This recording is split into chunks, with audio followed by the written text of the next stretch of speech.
Logo de cara, quero agradecer a sua participação conosco aqui no Convite à Vida. Nosso tema hoje é depressão, uma doença que atinge 340 milhões de pessoas no mundo. Infelizmente, 850 mil pessoas se suicidam todos os anos por causa desta enfermidade.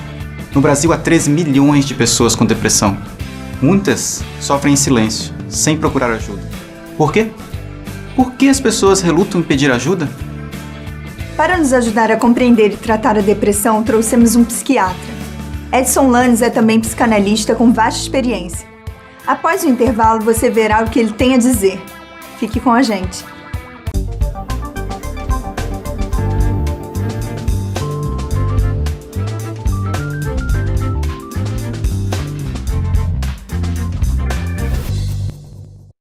Participe do nosso programa respondendo a seguinte pergunta. Você já ajudou alguém com depressão? Vou repetir. Você já ajudou alguém com depressão? Quando você responder, estará concorrendo a 5 exemplares do livro Depressão, Ajuda para a Cura, de Michael Lawson. E para responder, é só acessar o nosso site, conviteavida.org.br. E nesse mesmo site você pode conferir se você ganhou ou não o brinde que estamos aqui oferecendo. Participe! Pois o controle tu estás, no controle tu estás, no controle tu estás, no controle tu estás. Escolher bem é saber construir o futuro. Colégio Batista Separ, localizado em uma imensa área verde no coração da Tijuca, conta com uma completa infraestrutura para possibilitar que nossos alunos possam vivenciar na prática o que precisam para transformar o mundo em um lugar melhor. Colégio Batista Separ, na Tijuca, há 105 anos construindo conhecimento, cultura e caráter. Matrículas abertas. Telefone 2105-0552.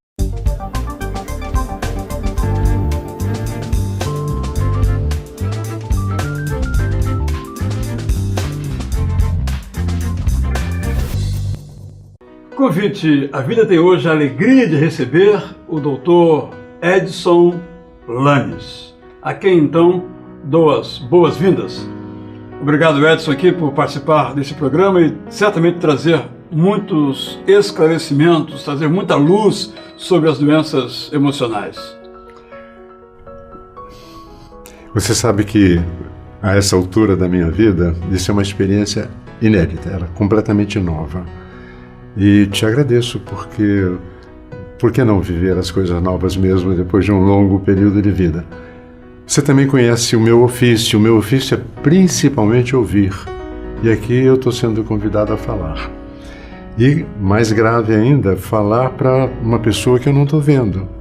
Então, vou considerar você porta-voz dessas pessoas com quem eu conversaria em outras oportunidades, até, quem sabe, ajudando a superar alguma dificuldade, qualquer coisa assim. Com certeza será muito bom. Mas antes de perguntar, eu quero recordar a você uma experiência pessoal. Há alguns anos eu estava dirigindo um culto em nossa igreja e eu orei pelos deprimidos.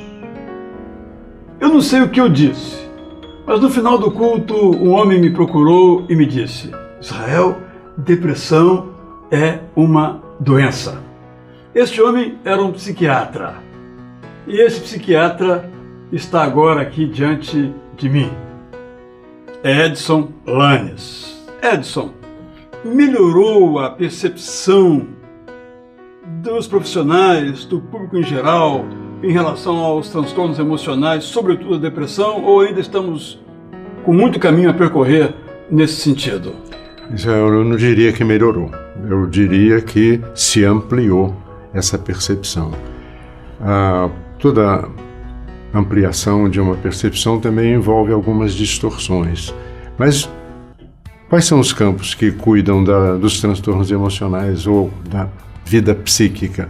A psicologia, a psiquiatria, a psicanálise. A psicologia se multiplica em especializações, a psiquiatria também tem várias linhas, a psicanálise tem várias correntes pós-freudianas. Então, Muitas correntes, né? não há dúvida nenhuma que a coisa se amplia. Agora, vivemos numa época em que há uma intenção de medicalizar a sociedade. A sociedade humana, ela vai merecer diagnósticos, ela vai corresponder às expectativas do grande mercado ou não vai corresponder à expectativa, e tudo isso faz pressão sobre o ser humano. O diagnóstico, o número tem aumentado de doenças também, nesse sentido, conhecidas? O chamado DSM, Manual Estatístico Diagnóstico, que foi criado há 60 anos, esse manual já está na sua 4ª edição. Na época que ele foi criado, havia 13 diagnósticos que não estavam no manual. Hoje são 297. Então, praticamente, no manual estavam 13, agora... Não, no manual não começou com 13. 13 era antes do manual. Sei. E ele veio para, digamos, ajudar os psiquiatras do mundo a se contactarem uns com os outros. E não foi mera coincidência que ele tivesse surgido quando surgiu o primeiro antipsicótico, que foi a clorpromazina, o Amplictil, que também surgiu em 52. Então, a psicofarmacologia, a indústria farmacêutica, obviamente faz pesquisa, porque são, em geral, medicamentos que você vai tomar para sempre, e a indústria tem a intenção de descobrir, quer dizer, pesquisar, descobrir e vender. É claro que é melhor vender remédio do que ir para o tráfico de drogas, mas, de qualquer maneira, você, quando lê o manual e você vê 297 alternativas para se situar, você vai escolher um. Você vai querer dizer que, doutor, qual é o meu diagnóstico? Né? É como se a indústria farmacêutica e todas essas linhas de trabalho prometessem ao ser humano a felicidade. Né? Você vai tomar uma pílula e vai ficar maravilhoso. Então, todo mundo quer ir ao médico com a esperança de que o médico dê o diagnóstico certo, exatamente, e que dê o remédio correspondente a esse diagnóstico que está estabelecido no DSM. Bom, Israel, você sabe qual é a diferença entre Deus e o médico? Não. É que Deus não pensa que é médico. E o médico pensa que é. E, de certa maneira, o ser humano, quando procura um médico, ele quer que esse médico seja Deus. O médico é que tem que ter o cuidado de não achar atender, que é, né? Não atender ao desejo. Agora, você falou aí desse negócio da medicalização, mas, de fato, há situações em que o remédio é necessário e situações em que não é. Então, eu me lembro do Chico Anísio, ele deu uma entrevista que foi publicada após a sua morte pelos seus médicos. Ele disse o seguinte, que tinha 2 problemas. Um era a dependência do cigarro. Ele decidiu, não vou mais fumar, e não fumou mais. Claro que pagou as consequências de ter fumado tanto tempo na vida, mas ele decidiu e resolveu sozinho. E o outro era a depressão. Ele disse, eu sou muito grato ao remédio que o meu médico me prescreveu, eu tomo todos os dias e com isso eu pude criar, pude atuar, pude fazer aquilo que eu fiz. Então, há situações em que o remédio é essencial e há que não há, e às vezes há uma confusão nisso, né? Tanto por parte, quem sabe, de profissionais, quanto por parte do público em geral que consome esses produtos, né? Tudo que eu falei antes, obviamente, não tira o valor dos remédios bem indicados, né? Eu acredito que no caso do Chico, eu não li esse texto, mas vou exercer meu direito de imaginar. Se ele era um indivíduo viciado no cigarro, essa dependência do cigarro já era uma questão para ele verificar. Até porque a medicina está provando que o cigarro é devastador. Sem dúvida. Então, para ele abrir mão de uma coisa que ele sabia, ele era inteligente, ele sabia que era devastador e que tinha que deixar. Ele pagou o preço, como você falou, né? Ele se deprimiu. Ok. Então a depressão foi o preço que ele pagou para perder o prazer de fumar. Porque a depressão em geral envolve uma perda, envolve a história da pessoa. Certo. Então o que ele fez foi trocar uma dependência por outra, né? Trocou a dependência do cigarro pela dependência do antidepressivo. Menos mal, mas de qualquer maneira não completamente legal. Talvez se ele tivesse feito uma boa avaliação dele mesmo, ele teria encontrado alguma coisa nele que o levou a Uma coisa e outra, né? criar essa dependência. Agora, a depressão é algo muito incapacitador, né? No entanto, eu me lembro de algumas pessoas na história, como por exemplo Abraham Lincoln, né? Ele disse que daria todo o dinheiro do mundo para se livrar daquele demônio do meio-dia, que era a depressão. Me lembro do grande pregador Charles Spurgeon, que às vezes saía da cama para o púlpito, pregava um sermão muito inspirado, que mudava a vida de pessoas e voltava para o seu leito. Teve momentos assim, não é?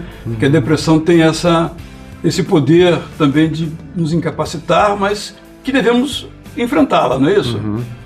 Olha, Spurgeon e Lincoln não viveram numa época que não havia antidepressivos, Certo. né? Então é natural que eles não tivessem se beneficiado do efeito de um remédio que poderia ajudá-los a pensar, porque o remédio não produz pensamento. O remédio pode ajudar você a pensar. Então, um remédio bem indicado numa depressão que precise do remédio, que tenha sido bem avaliada, vai fazer bem. Não digo que necessariamente vai tomar remédio para o resto da vida, como no caso do Chico. Chico fez esse acordo. Ele resolveu dessa maneira. Agora, muita gente importante na história da humanidade viveu depressões, né? Moisés se escondeu na caverna. Elias também teve um episódio de caverna. Saul era um cara que deu a Davi o dom de musicoterapeuta. É verdade, é. E se a gente olhar as coisas, nós temos as tristezas de Jeremias, né, as lamentações, nós temos Jó com todo o enfrentamento de perdas que ele teve, né? A gente teve Elias, nós falamos, né, que não acreditava no seu próprio poder, talvez porque estivesse deprimido. Perfeito. É. E na medida em Depois que de ter feito o que fez, né? Exatamente. Na medida em que ele podia ter acesso à compreensão da parte de Deus, que Deus o utilizava naquele momento, ele pôde, com esse pensamento, superar a dificuldade. Agora, não é uma coisa simples, não é? Eu acho que essa avaliação tem que ser muito bem feita. Tem que levar em consideração os detalhes, como fatores desencadeantes, os pormenores das sensações. Tem que levar em consideração a gênese, né, a causação que está em questão, para você escolher o remédio e a terapia, se for o caso, né? Daqui a pouco, Edson, eu lhe interrompo agora. Nós falamos sobre essa causa que às vezes traz até culpa, né? Como se eu fosse o culpado de estar deprimido, ou será que eu devo ter culpa por isso? Bem, veremos no próximo intervalo. Você então continue conosco, voltamos já com Edson Lanes falando sobre depressão, o mal do século XX, quem sabe também do século XXI.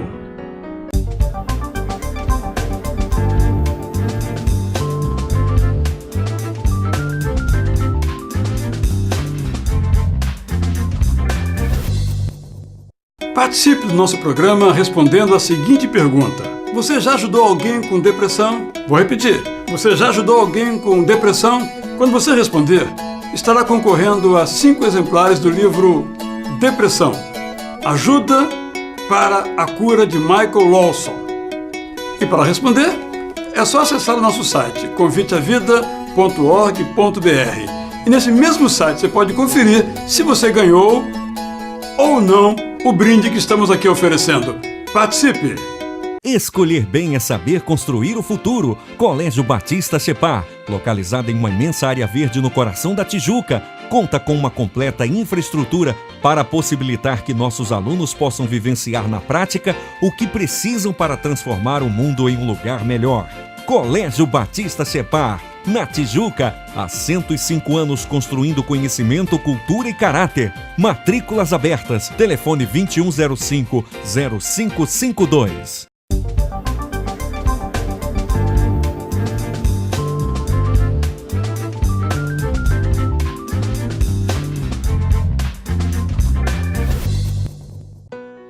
Convite à Vida volta falando sobre depressão, entrevistando o médico, psiquiatra, psicanalista, terapeuta Edson Lanes, capixaba como eu e talvez como você. Eu perguntava a ele sobre as causas da depressão. Edson, a vida moderna com esse estresse todo leva as pessoas a ficarem deprimidas? Quais são os fatores que estão por trás de uma história de depressão? Bom, você fez a pergunta sobre o estresse. Isso. Na década de 50, esteve aqui no Rio um tcheco naturalizado canadense chamado Hans Zeley. E ele fez uma conferência no Hospital dos Servidores do Estado sobre uma coisa que ele chamou de Síndrome Geral de Adaptação, ou estresse. Então, estresse surgiu na medicina como um quadro de adaptação. O que seria hoje nomeado de estresse, na época seria distress, que seria uma incapacidade de se adaptar a situações, mas a capacidade de adaptar-se se chamaria, na ocasião, estresse. Então, há alguma coisa que mereceu o nome de estresse e que desgasta a pessoa.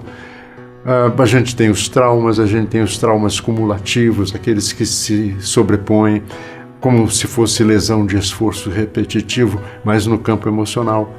A gente tem a sociedade, essa em que nós vivemos, a gente chamaria, como o Guy Debord chamou, sociedade do espetáculo. Então você tem que dar show, você tem que estar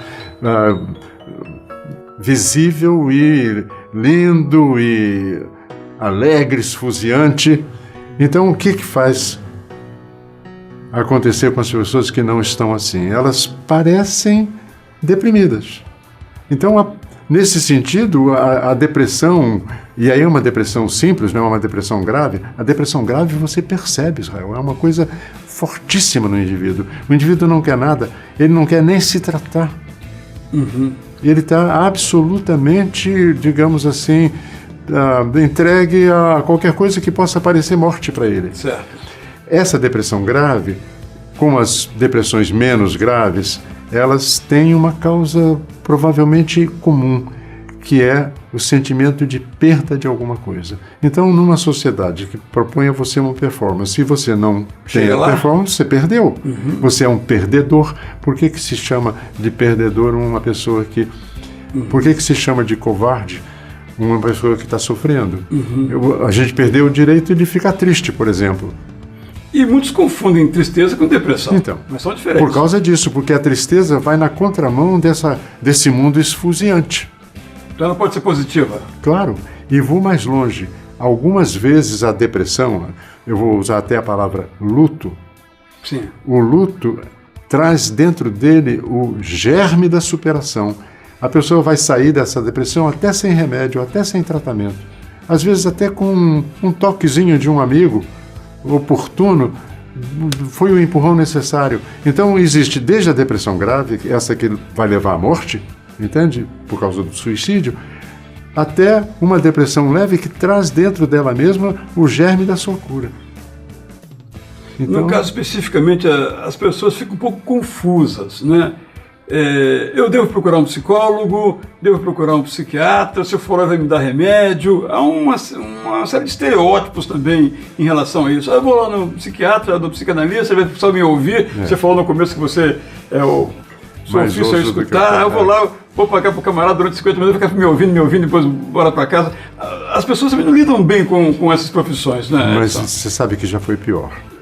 Já foi pior. Muitas pessoas procuravam um médico neurologista, porque eu não sou caso de psiquiatria. Eu estou ansioso, estou com insônia, estou nervoso, mas isso não é loucura. Então eu vou ao neurologista. Hoje já se sabe que o neurologista cuida da máquina. Certo. Máquina eletrônica sofisticada. Que é a Muito nossa mente. sofisticada.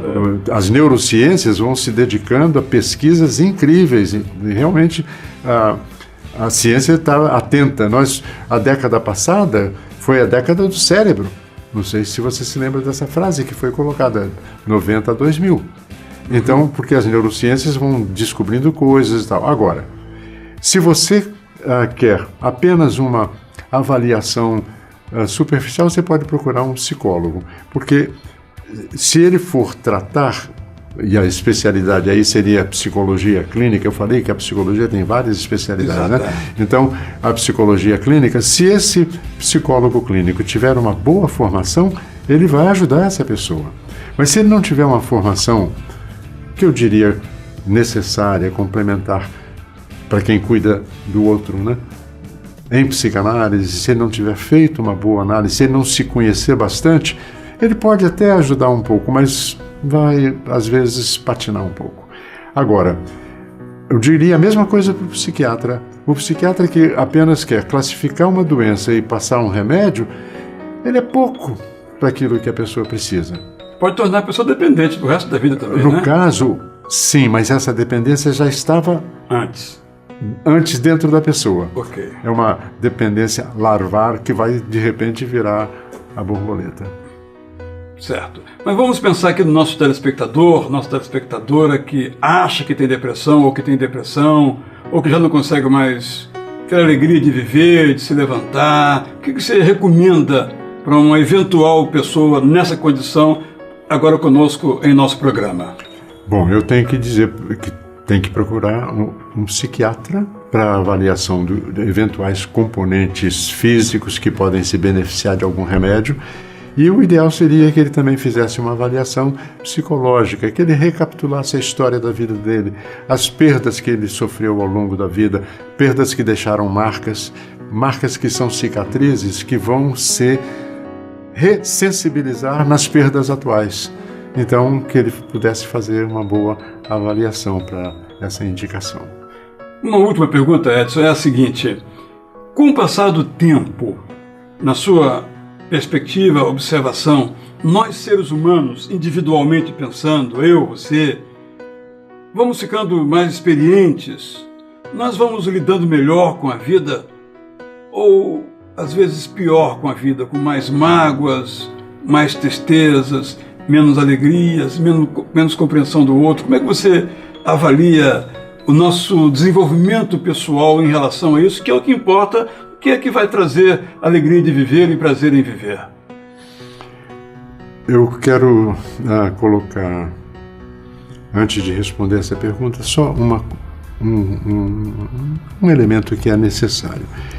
Quando numa família uma pessoa adoece, vamos dizer assim, seja por depressão, seja por qualquer outra coisa, essa pessoa não pode ser o bode expiatório das eventuais dificuldades que essa família tem. Eu não gosto da ideia de que alguém seja o deprimido da família, ou o diabético, ou hipertenso. Não, eu tenho diabetes, eu tenho hipertensão, mas eu não sou isso, né? Então, eu não sou deprimido, eu estou. Então, exatamente.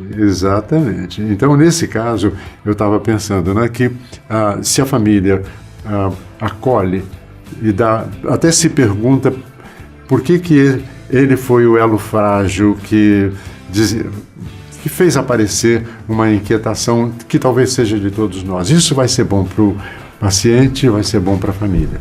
Então isso era uma preliminar que eu não queria perder a oportunidade de falar. Entendeu? Certo. A gente tem que levar em consideração a importância da família. Perfeito. Agora, um pouco do que você perguntou por último, a gente tem que aprender a experiência da vida. E eu acho que a gente aprende com as perdas, a gente aprende com os erros, a gente aprende com as falhas. Se a gente não consegue aproveitar a lição que uma falha, um episódio traz para a gente perdeu, de fato, inutilmente alguma coisa. Mas se a gente perde aquilo, mas aprende com aquilo, a gente ganhou. Que bom, Edson, por essa lição de vida, que todos nós possamos aprender com os ganhos e com as chamadas perdas. Convite à Vida volta daqui a pouco com outros temas para você crescer também como pessoa. Obrigado, Edson. Obrigado, pastor. Até o nosso próximo encontro, uma outra entrevista ou, na continuidade, nossas atrações que se seguem. Convite à Vida volta já.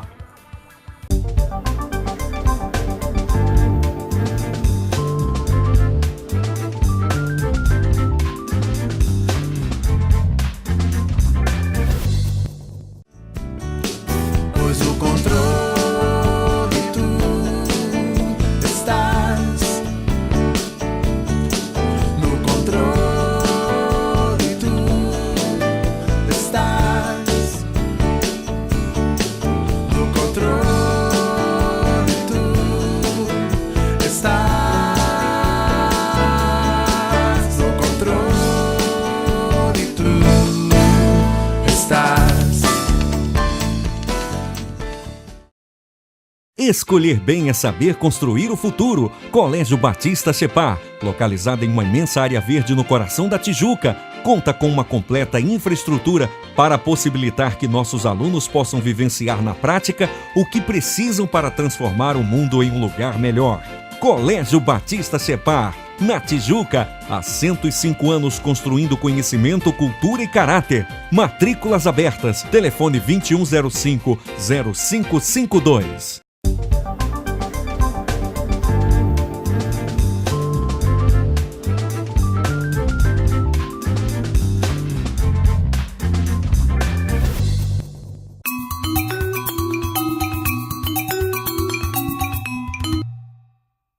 A depressão é algo terrível. Para superá-la, podemos consultar um médico, um psicólogo, mas podemos também ler bons livros. Eu estou com um aqui excepcional que nos ajuda nessa busca da cura. Eu estou aqui então com o livro Depressão, Ajuda Espiritual, Psicológica e Médica para a Cura, de Michael Lawson. Eu vou ler um trecho do prefácio deste livro, que foi escrito por uma psiquiatra de Londres chamada Rosalind Furlong.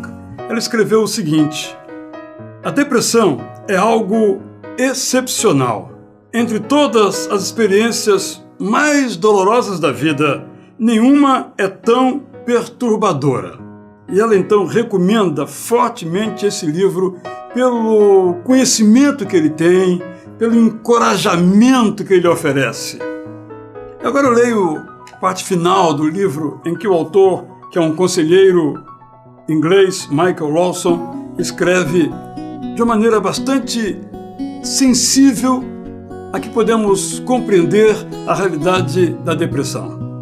A depressão suga suas energias, autoestima, senso de propósito e qualquer alegria de viver que você já teve. É difícil acreditar agora, mas sua vida não é exatamente como você acha que é. Uma coisa horrível sobre depressão é que ela deixa as coisas bem mais escuras do que são de verdade. Talvez você ache impossível que alguma coisa mude. Contudo, a mudança é possível sim. Você pode melhorar se decidir aceitar a ajuda que lhe é oferecida. Portanto, é um livro que reúne o que há de melhor em matéria de conhecimento sobre o assunto, conhecimento psicológico, conhecimento médico, conhecimento bíblico. Um livro que mostra a você os passos a seguir na recuperação da sua vida.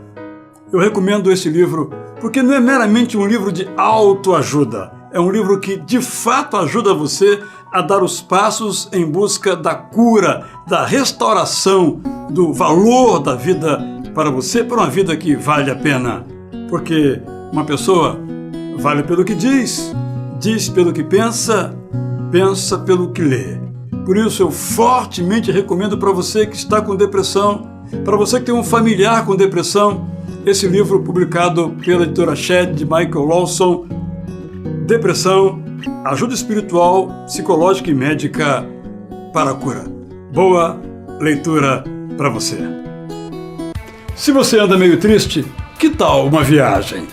Rogério Enachev, o louco por viagens, leva você aos melhores destinos do mundo. Vamos lá!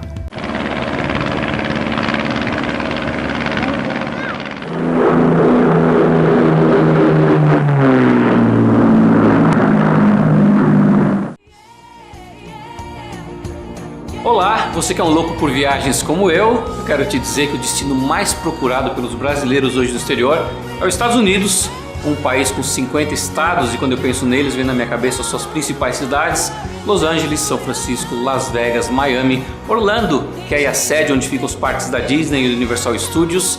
E eu quero falar com você hoje sobre Nova York.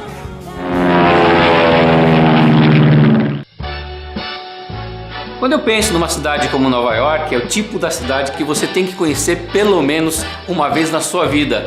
A cidade que, de acordo aí com Frank Sinatra, é a cidade que nunca dorme.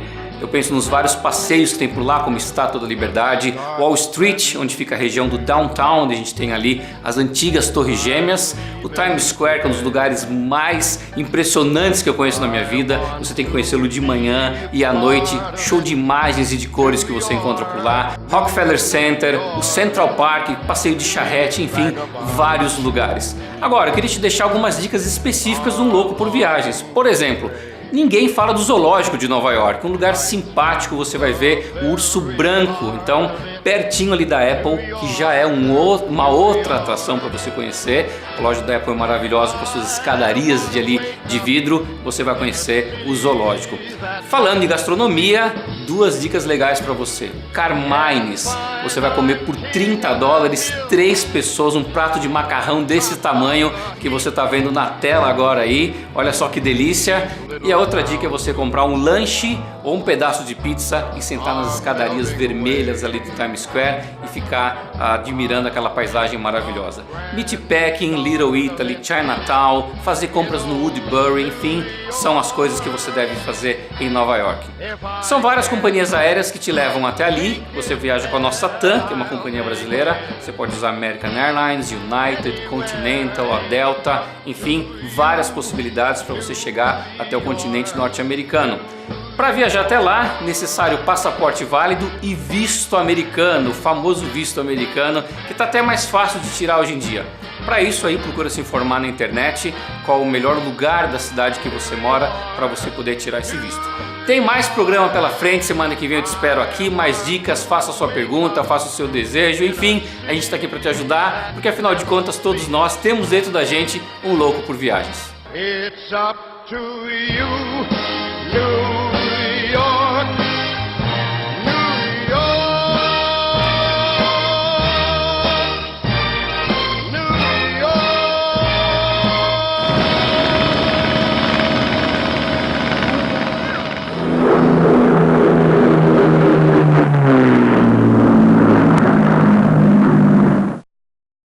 Missionários espalhados pelo mundo todo levam a palavra de Deus para quem precisa. Vamos ver um pouco deste trabalho no quadro da Junta de Missões Mundiais.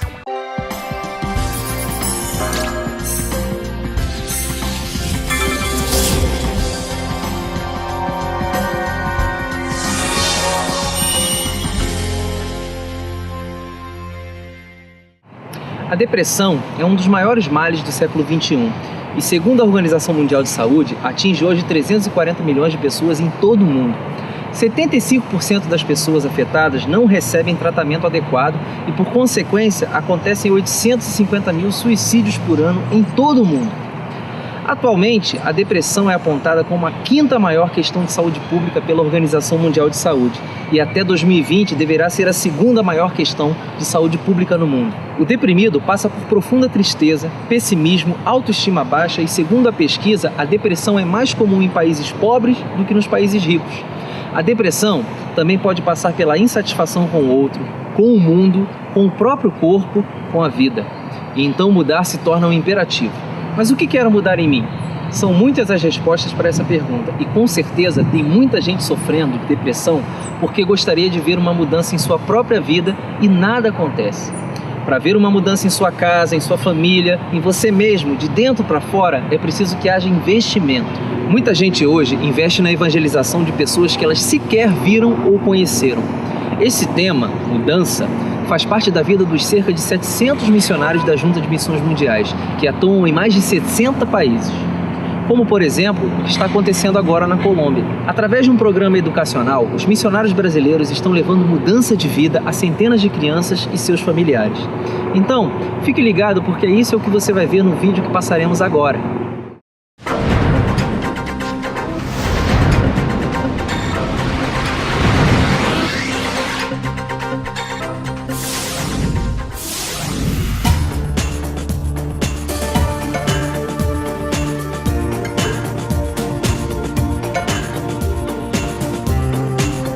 Colômbia. Como vivem as crianças deste pequeno país da América Latina, onde há drogas e guerrilha? O que os missionários batistas brasileiros estão fazendo para melhorar a vida delas é o que você vai ver agora. Conhecido pelas ações das Farc, esse país é um dos mais violentos da Terra. Segundo a Unicef, 14 mil crianças estão arroladas nesses grupos armados. 15% delas são meninas. Desse total, 80% fazem parte de forças rebeldes. Através da alfabetização, a esperança tem chegado a milhares de crianças colombianas que participam do PEP, Programa de Educação Pré-Escolar. Coordenado pelas missionárias Ana Lloyd Soares Leão e Carmen Lígia Ferreira de Andrade, quando em 2006 foi implantado no país, o PEP tem hoje 18 unidades funcionando em 9 cidades colombianas. Hoje, as prisões da América Latina estão com uma superlotação. Gente por cima de gente, sem lugar, e daqui a 20 anos essas crianças que estão sendo atendidas pelas igrejas, elas serão cidadãos de bem, serão profissionais, serão pastores, missionários, serão úteis para a sociedade. O PEP significa um avanço muito grande quanto à educação do meu filho e nos dá mais tempo para o trabalho e para a família. O PEP é uma grande contribuição que vocês fazem para a educação. No país, desde janeiro de 2007, a família Abreu treina líderes e implanta uma igreja no bairro Paraíso, na periferia de Cartagena. O PEP é uma das estratégias utilizadas. Veja como é o trabalho da missionária Evangelene, que dirige 7 PEPs na cidade de Cartagena, alcançando mais de 130 crianças. Ao oferecer para essa criança um lugar seguro, cercado de amor, de preocupação, por essa criança, pelo bem-estar dessa criança, as famílias gostam dessa atitude dos missionários educadores. Automaticamente os lares são abertos para que nós possamos então entrar com a palavra de Deus e realmente tem sido uma bênção. Crianças maltratadas, abandonadas, vítimas de pais alcoólatras são alguns dos casos enfrentados, como Jordano, um menino que foi rejeitado por várias escolas por causa de seu comportamento agressivo. E agora tem visto a sua história mudar através do PEP. Nós começamos então a apresentar o Jordano diante do Senhor em oração, para que o Senhor acalmasse o coraçãozinho dele. As missionárias Carmen Lígia e Ana Lloyd trabalham na implantação e treinamento dos PEPs como uma grande ferramenta na evangelização da Colômbia. O PEP ele trabalha com crianças que estão entre 4 e 6 anos, trabalha com a igreja local. Cada igreja que quer começar um PEP, que quer atingir a comunidade que está ao redor da igreja, ele então reúne de 20 crianças, máximo 20 crianças cada PEP, e começa a trabalhar com essa criança que está em situação de alto risco. Então no ano a igreja está evangelizando 20 crianças, 40 pais, 80 avós, uma quantidade grande de irmãos, de sobrinhos e aí vai. A Colômbia ocupa o segundo lugar em taxa de homicídio juvenil. Isto significa que um jovem latino-americano tem 30 vezes mais chances de ser morto que um jovem europeu. O atendimento às famílias é imprescindível nesse contexto. Tornar o projeto reconhecido pelo Ministério de Educação e Cultura e visitar as famílias dos alunos e evangelizá-las são algumas das metas para o PEP. O alvo para 2010 é chegar a 50 PEPs em toda a Colômbia. Essas crianças não estão na escola, então ficam na rua, ficam com um vizinho e se perdem na prostituição, se perdem pela pedofilia. E o que nós estamos fazendo? E isso tem sido muito importante para as igrejas que têm abraçado esse projeto aqui na Colômbia. Isso é fazer missões. Jesus fazia dessa forma. Nós não estamos fazendo nada extraordinário, nada fora do normal. Simplesmente imitando a Jesus.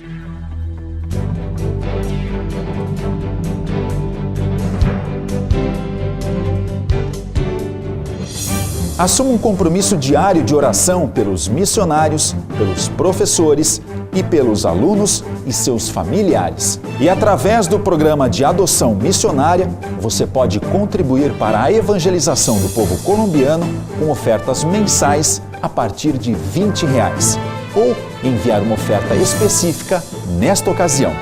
E então, qual vai ser a sua resposta? E não se esqueça, por Cristo, vamos até os confins da terra.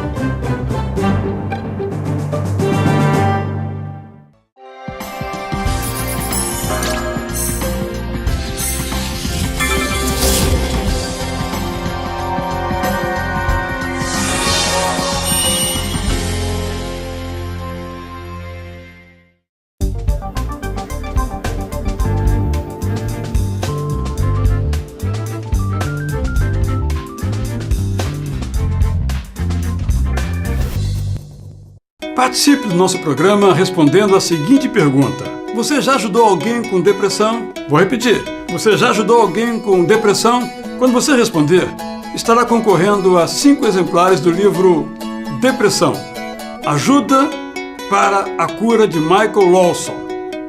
E para responder, é só acessar o nosso site conviteavida.org.br. E nesse mesmo site você pode conferir se você ganhou ou não o brinde que estamos aqui oferecendo.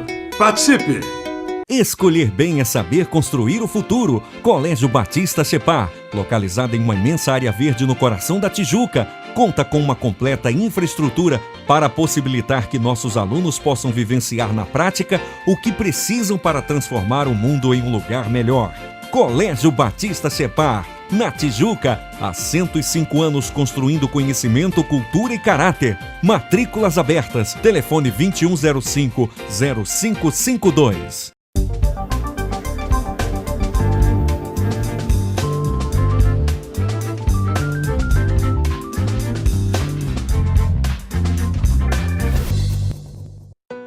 Hoje eu falo sobre um assunto sobre o qual seria bom que eu não precisasse falar.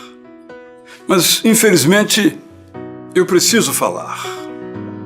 Porque talvez esse tema já alcançou a sua própria vida, trazendo tempos de muito sofrimento. Ou talvez alguém de sua família, sua esposa, sua mãe, seu pai, seu avô, trazendo drama. Porque juntamente com essa dificuldade, que nunca vem sozinha, todos que estão em volta dessa pessoa que sofre, também sofrem. Eu me refiro ao drama, ao terrível drama da depressão.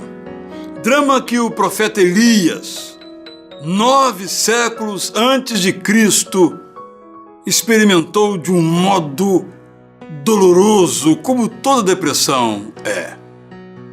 Pouco depois de ter vencido espetacularmente aquele desafio com 450 profetas do deus Baal, ter enfrentado na cara os interesses dos reis Acabe e Jezabel e vencido, Elias caiu em depressão. O grande Elias, o Elias que pedia a Deus para chover e chovia, o Elias que ressuscitou pessoas mortas, caiu em depressão. Esta é uma doença com características hoje bem definidas, com claro diagnóstico, mas que naquela época não era bem assim. No entanto, as indicações que temos na narrativa bíblica são que aquilo foi uma mudança de humor, que foi além de uma experiência de tristeza, foi mesmo uma depressão. Aliás, é bom dizer sobre isto, separar tristeza e depressão. Tristeza é algo que sentimos por um curto período de vida, faz parte de nossa experiência, ficarmos tristes ou cansados por um curto período, depois de um acontecimento ruim, mas isso é diferente de depressão. A depressão é uma forma particular e avassaladora da dor de viver. Literalmente, depressão é uma variação quantitativa para baixo, uma redução do nível de vida. Foi essa a experiência do profeta Elias. Ao sair das alturas para o vale, do planalto para o buraco, da luz para as trevas. A depressão é uma doença. Eu estou dizendo isso porque eu aprendi isso com o Dr. Edson Lanes. Vou contar a história. Há muitos anos eu orava na igreja e orei pelas pessoas em depressão. Quando acabou a oração, eu devo ter dito alguma coisa cientificamente inadequada, que não sei qual. O Dr. Edson Lanes, psiquiatra no Rio de Janeiro, me procurou e disse: Israel, depressão, portanto, é uma doença. Eu ouvi aquilo, guardei comigo e fui pesquisar. Eu não sabia nada sobre depressão. Na verdade, as pessoas não sabem nada sobre depressão. Por isso são muitos os estereótipos. Por isso, muitas vezes falamos que nós não devíamos falar, trazendo a quem está no nível abaixo de vida um nível ainda mais baixo. Se a depressão está se aproximando, ou se, porventura, ela já alcançou a sua vida, você deve enfrentá-la. Deve aprender, então, sobre a natureza da depressão. Vamos aqui, então, alguns conselhos. Primeiro, convide Deus para participar do seu processo de melhora ou de cura. Confie no amor de Deus para com você e aguarde a renovação da manifestação da graça dele na sua vida. A esperança na ação amorosa de Deus manterá você na luta por uma vida que vale a pena. Segundo, seja realista e assuma que o seu futuro depende em muito de você. Seja responsável, embora isso doa, mas seja responsável pela sua própria vida. Assim, você terá chances de voltar a viver. Terceiro, procure a ajuda de um profissional. Mantenha com ele um relacionamento honesto, de confiança no trabalho dele. Verifique como você tem progredido, como tem avançado.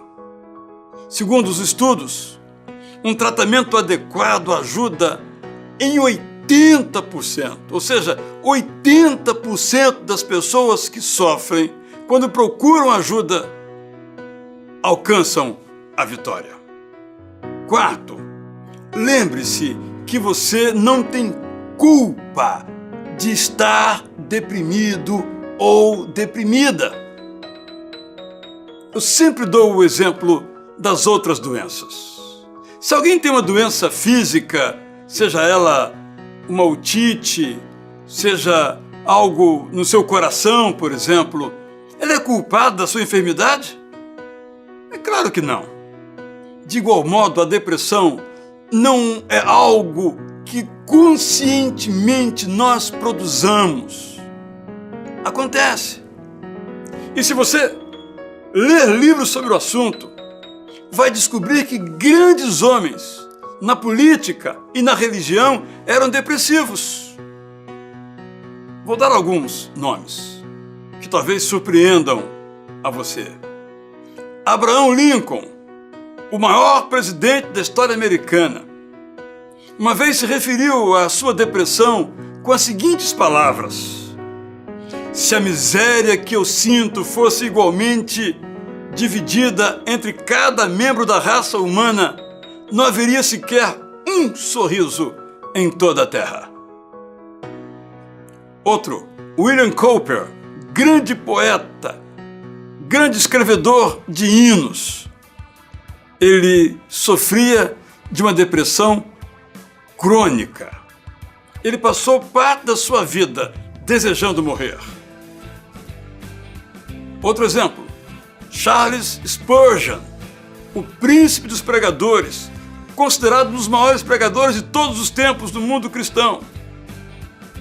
Com a sua pregação, milhares de pessoas reconheceram que Jesus Cristo era o seu Senhor e o seu Salvador.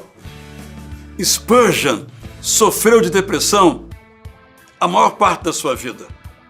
Em muitas vezes, ele saiu da cama para a igreja, pregou e voltou para a cama, doente de depressão. Portanto, não se sinta culpado por estar deprimido, porque isso vai afundar apenas você mais e não vai trazer nenhum benefício. Quinto, algo bem prático. Divida os momentos da sua vida, as tarefas da sua vida, em pequenas tarefas, em pequenos momentos. Veja as prioridades. Faça só o que você consegue fazer. Não queira abraçar o mundo. Vá em pílulas, a conta-gotas, aos pouquinhos, mas sempre fazendo. Mais ainda, deixe que a sua família, que os seus amigos ajudem você. Claro que há risco. Às vezes, quando você compartilha o seu sofrimento, algumas pessoas não vão entender. Mas é um risco. Assume esse risco. E deixe que as pessoas de boas intenções, mesmo que sejam ignorantes em relação ao assunto, ajudem você. É melhor do que ficar sozinho. Sétimo, participe de atividades que façam você se sentir bem. Faça exercícios físicos. Vá a bons programas no teatro, no cinema, musicais. Leia, estude, escreva. Uma coisa muito importante, em oitavo lugar, é não tomar decisões importantes. Enquanto a depressão estiver dominando a sua vida, deixe para depois as suas decisões. Não mude de emprego, não venda a sua casa, não saia do seu casamento. Primeiro, busque a cura, a melhora e depois, então, decida quando tiver condições objetivas de decidir. No estado de isolação, jamais tome decisões importantes, porque talvez não tenha como mais você voltar atrás.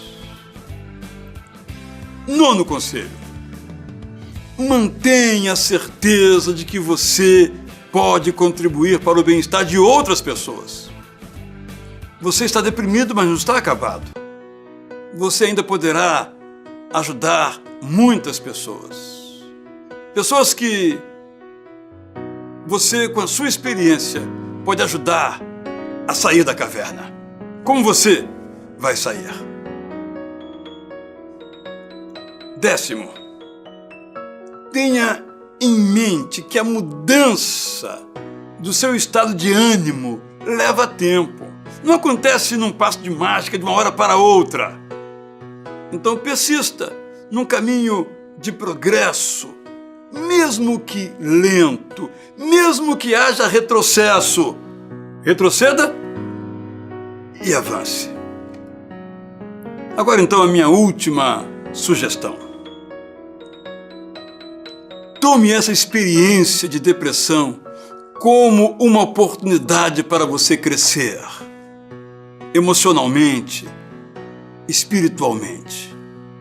Esse tempo de depressão pode ser um tempo de grande florescimento intelectual e espiritual. Não tome isso como uma tragédia definitiva. É algo também passageiro.